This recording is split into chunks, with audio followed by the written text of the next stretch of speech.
All right, y'all, so what we are looking for is the measure of the arc. And the specific arc we are talking about in this case is arc W to V. So we see that those endpoints are at V and W. So if you follow the arc all the way back, it's actually referring to this angle here. What we want to know, is this a central angle? Is this an angle inside the circle, on the circle, or outside the circle?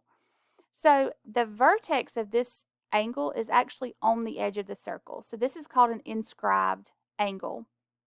And one thing that we know about an inscribed angle is that its angle measure is half of whatever the arc is. So we can say 42 degrees is going to be half of the distance WV. See if I can switch to a pen to make this look a little bit better.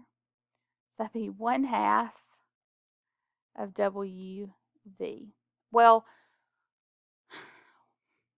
in order to figure this out, I just want to do the opposite of multiplying by a half. So you could say I'm going to divide by a half, or you could just multiply both sides of this equation by 2. So if you multiply this side by 2, multiply this side by 2, you find that your answer is actually 84 degrees.